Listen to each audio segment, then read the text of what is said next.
Hi! എല്ലാവർക്കും സുഖല്ലേ? ഞാൻ 2 ലൈവ് പാട്ടുമായി ഇതാ വരുന്നു. അതിനു മുന്നേ 2 കാര്യങ്ങൾ ഞാൻ പറഞ്ഞോട്ട് കേട്ടോ. എല്ലാവരും ക്ഷമിക്കണേ. എല്ലാവർക്കും സുഖല്ലേ? ഞാൻ എല്ലാവർക്കും വേണ്ടി പ്രത്യേകം പ്രാർത്ഥിക്കുന്നു. എല്ലാവർക്കും നല്ലത് വരട്ടെ. ഞാന് ഒരാഴ്ചയായിട്ട് തൊടുപുഴേന്ന് വന്നിട്ട് ഇവിടെ പറമ്പിലാണ് കാസർഗോഡ്. മുളക് പറിയായിരുന്നു. ഹിന്ദിക്കാരെ വെച്ചിട്ടുണ്ടായിരുന്നു. അപ്പം മുളകെല്ലാം മെതിച്ചിട്ട് കയ്യും കാലും മുഴുവൻ കറയാണ്.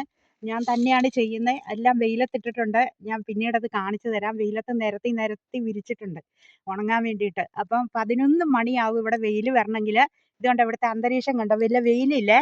അപ്പം 11 മണിയാവും വെയിൽ വരണമെങ്കിൽ, മുളക് ഉണങ്ങി കിട്ടണമെങ്കിലും.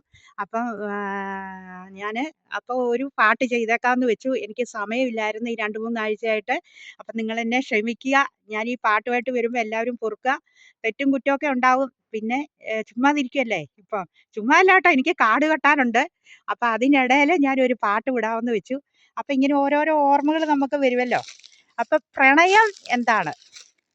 പ്രണയിക്കാത്ത ആരെങ്കിലും ഉണ്ടോ മക്കളെ? ഇല്ലല്ലോ. പ്രണയം നല്ലതാണ്. പ്രണയം സ്നേഹമാണ്, മധുരമാണ്, ഓർമ്മകളാണ്. അപ്പം നമുക്ക് വയസ്സാം കാലത്താണേലും നമുക്ക് ഓർക്കാൻ ഒത്തിരി കാര്യങ്ങളുണ്ടാവും. അത് പ്രണയം എന്ന് പറയുന്നത് നമ്മുടെ മനസ്സിൽ നിന്നുണ്ടാകുന്നതാണ്. നമുക്ക് ഒരാളെ സ്നേഹിക്കാൻ പറ്റുള്ളൂ ല്ലേ? ഒത്തിരി പേരെ സ്നേഹിക്കാൻ പറ്റുമോ? ഇല്ലല്ലോ. അപ്പം നമ്മുടെ ആ പ്രണയം, ആ മധുരമുള്ള ഓർമ്മകള് നമ്മളെ സ്നേഹിക്കുന്ന വ്യക്തിക്ക് വേണ്ടിയിട്ട് നമ്മള് എപ്പോഴും അത് ഓർത്തുകൊണ്ടിരിക്കും. പക്ഷേ ആ വ്യക്തിക്ക് അറിയില്ലായിരിക്കും. നമ്മൾ അവരോട് പറഞ്ഞിട്ടുണ്ടാവില്ലായിരിക്കും. ചിലര് പറഞ്ഞിട്ടുണ്ടാവും. ചിലര് പ്രണയിച്ചിട്ട് നിരാശരായിട്ട് കല്യാണം കഴിക്കാതിരിക്കുന്ന വ്യക്തികളുണ്ടാവും. ചിലര് കല്യാണം ആ വ്യക്തിയെ കഴിച്ചവരുണ്ടാവും. ചിലര് എന്നാ പറയുക, അത് മനസ്സിൽ വെച്ചോണ്ടിരിക്കും. പറയാൻ പേടിയായിട്ട്. അതങ്ങനെ ആ ബന്ധങ്ങൾ അങ്ങനെ അങ്ങ് പോകും. പക്ഷേ അതൊരു ഓർമ്മയായിട്ട്, ഒരു നൊമ്പരമുള്ള ഓർമ്മയായിട്ട് കിടക്കും. പക്ഷേ പ്രണയം എന്നാല് പ്രണയം മനസ്സിലാക്കാത്ത വ്യക്തികൾ ഒത്തിരി പേരുണ്ട്. അവര് പുതിയത് കാണുമ്പോൾ തേടിപ്പോകുന്ന ആൾക്കാരും ഉണ്ടാവും. പ്രണയിക്കുക എന്ന് പറയുന്നത് അത് ഒരു രസമുള്ള കാര്യമാണ്. പക്ഷേ അത് മനസ്സിലാക്കണമെങ്കിൽ മനസ്സിലാക്കാത്ത വ്യക്തികളുമുണ്ട്, മനസ്സിലാക്കുന്ന വ്യക്തികളുമുണ്ട്. അപ്പം ചിലർ ആത്മാർത്ഥമായിട്ടാണ് സ്നേഹിക്കുക. അവര് നമ്മളെ അകന്നു കഴിയുമ്പോൾ, നമ്മളിൽ നിന്ന് പിരിഞ്ഞു കഴിയുമ്പോൾ അവർക്കുണ്ടാകുന്ന വേദനയും നൊമ്പരവും എന്തോ ആണെന്ന് അത് പറഞ്ഞറിയിക്കാൻ പറ്റില്ലാത്തതാണ് ല്ലേ. ഭയങ്കര ഒരു മുറിവാണ്. ആ മുറിവ് നമുക്ക് ഉണക്കാന് കുറച്ച് നേരം പിടിക്കും. പിടിക്കുകയല്ല, അത് മരണം വരെ അങ്ങനെ അങ്ങ് പോവും. അപ്പം നമ്മളിങ്ങനെ ഇരുന്ന് ഓർക്കും പ്രണയം. പിന്നെ അതുപോലെ തന്നെ സ്നേഹം. അത് മക്കളെയാകാം, അമ്മയാകാം, അപ്പനെയാകാം, എല്ലാവരെയും നമ്മൾ സ്നേഹിക്കും. ലോകത്തിലുള്ള എല്ലാത്തിനെയും സ്നേഹിക്കും. സ്നേഹം എന്നാ പറയുക, സ്നേഹം എന്ന വാക്കിന് ഒത്തിരി അർത്ഥങ്ങളുണ്ട്. സ്നേഹം എന്താണെന്ന്. അപ്പം നമ്മൾ എല്ലാവരെയും സ്നേഹിക്കുക. മനോഹരമായ പൂവിനെ കണ്ടാൽ നമ്മൾ സ്നേഹിക്കും. പട്ടികളെ കണ്ടാൽ സ്നേഹിക്കും. പൂച്ചകളെ കണ്ടാൽ സ്നേഹിക്കും. പശുക്കളെ കണ്ടാൽ നമ്മൾ ഓമനിക്കാത്തവരാരേലും ഉണ്ടോ മൃഗങ്ങളെ കണ്ടാല്? അത് അങ്ങനെയുള്ള ആൾക്കാരുണ്ട്. കുഞ്ഞു മക്കളെ കണ്ടാൽ നമ്മൾ ഓമനിക്കുന്നവരുണ്ട്. പക്ഷെ അതൊന്നും മനസ്സിലാക്കാത്ത ഒത്തിരി പേരുണ്ട്. കുഞ്ഞുമക്കളെ ഒന്നും സ്നേഹിക്കാൻ അറിയത്തില്ലാത്ത വ്യക്തികളുണ്ട്. ഇന്ന് കണ്ടില്ലേ കുഞ്ഞുങ്ങളെ കൊന്നൊടുക്കുന്നത്. വൃത്തികെട്ട സ്ത്രീകള്. സ്ത്രീകളെ, നിങ്ങൾ എന്തിനാണ് മക്കൾക്ക് ജന്മം കൊടുത്തത്? അല്പസമയത്തിന് വേണ്ടിയിട്ട് മക്കളെ ജനിപ്പിച്ചാൽ പോരാ.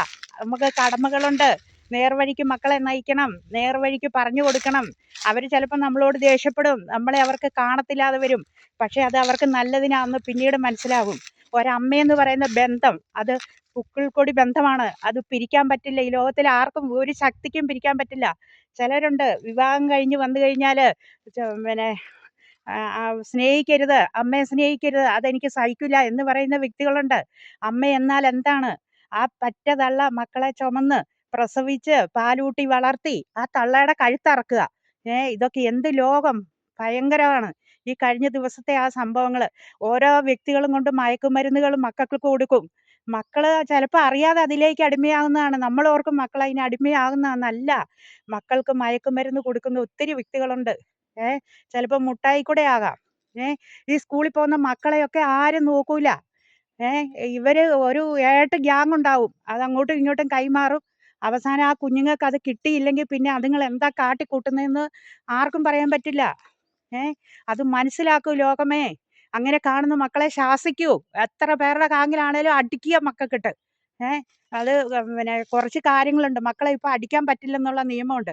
അത് സ്നേഹം കൊണ്ട്, ഉപദേശം കൊണ്ടും നമുക്കത് ചെയ്യാം. പ്രായപൂർത്തിയായ മക്കളെ നമുക്ക് പറഞ്ഞ് മനസ്സിലാക്കി കൊടുക്കാം. അവരെ അടിക്കാൻ ചെന്നാൽ നമ്മളെക്കിട്ട് അവരടിക്കും ഇല്ലേ.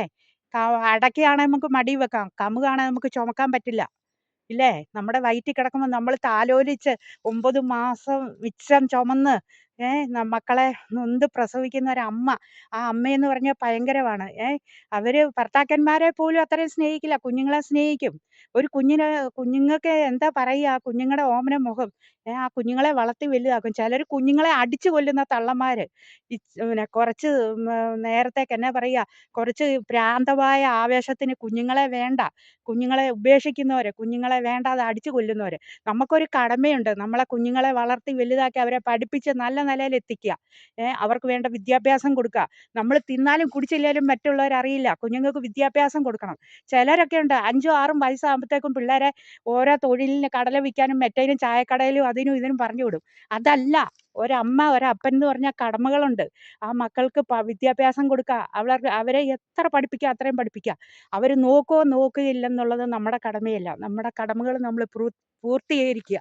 ഇല്ലേ? അപ്പം നമുക്ക് തുടങ്ങാം. ഞാൻ പ്രണയത്തെക്കുറിച്ച് പറഞ്ഞു. നിങ്ങളെ ആരെയും മുഷിപ്പിക്കുന്നില്ല. എൻ്റെ വീഡിയോയ്ക്ക് എല്ലാവരും ലൈക്ക് ചെയ്യുമെന്ന് ഓർക്കുന്നു.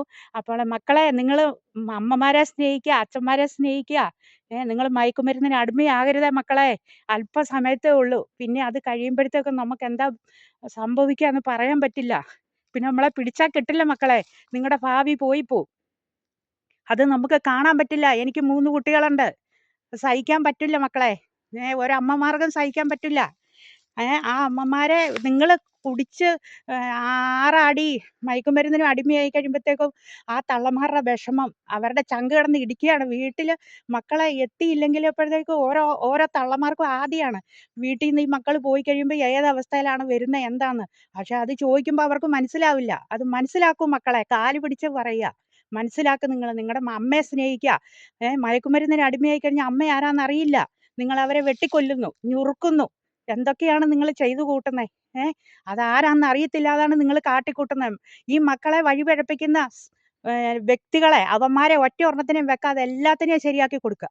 അതിനുള്ള ആൾക്കാരിറങ്ങുക. കണ്ടുപിടിക്കണം. ഓരോ സ്ഥലത്തും ഓരോ കൂട്ടായ്മ ഉണ്ടായിട്ട് ഈ മയക്കുമരുന്നായിട്ട് ഈ പിള്ളേരെ അടിമയാക്കുന്ന ഈ ലഹരിയിലേക്ക് ആനയിക്കുന്ന ആൾക്കാരെ പിടിക്കുക. അതാണ് വേണ്ടത്. അപ്പൊക്കെ സമൂഹത്തിന് ഒത്തിരി മാറ്റങ്ങൾ വരും. ഇതിന്റെ പേരിൽ ആരെന്ത് പറഞ്ഞാലും എനിക്ക് വേണ്ടിയല്ല. ഇത് ഉപയോഗിക്കുന്നവർ ചിലപ്പോൾ തെറി പറഞ്ഞേക്കാം. പക്ഷെങ്കിൽ ഇത് കാണാൻ പറ്റില്ലാത്തതുകൊണ്ടാണ് മക്കളെ. നമ്മൾ സ്നേഹം എന്ന് പറയുന്ന വാക്ക് അത് ഭയങ്കരമാണ്. ആ പുക്കിൾക്കൊടി ബന്ധം അത് അറുത്താൽ അറുത്ത് മാറ്റാത്തൊരു ബന്ധമാണ്. അപ്പം നമുക്ക് തുടങ്ങാം. ഇനി എല്ലാവരെയും ചിരിപ്പിക്കാം അല്ലേ? നമുക്ക് തുടങ്ങാം. അപ്പോൾ ഞാനിതാ വരുന്നു. നമ്മൾ കഷ്ടപ്പെടുക, കഷ്ടപ്പെട്ട് കൈവെള്ളം പൊട്ടി ജീവിക്കുക. ഓക്കെ? അപ്പം നമുക്ക് തുടങ്ങാം. എല്ലാവർക്കും നല്ലത് വരട്ടെ. ഞാൻ പാട്ടുമായിട്ട് ഇതാ വരുന്നു. ഓക്കെ, തുടങ്ങട്ടെ. കാനന ഛായയിലാടുമേയ്ക്കാൻ ഞാനും വരട്ടെയോ നിന്റെ കൂടെ. പാടില്ല പാടില്ല പണ്ടേ നമ്മൾ പാടെ മറന്നൊന്നും ചെയ്തുകൂടാ. കാനന ഛായയിലാടുമേയ്ക്കാൻ ഞാനും വരട്ടെയോ നിന്റെ കൂടെ. പാടില്ല പാടില്ല നമ്മെ നമ്മൾ പാടെ മറന്നൊന്നും ചെയ്തുകൂടാ.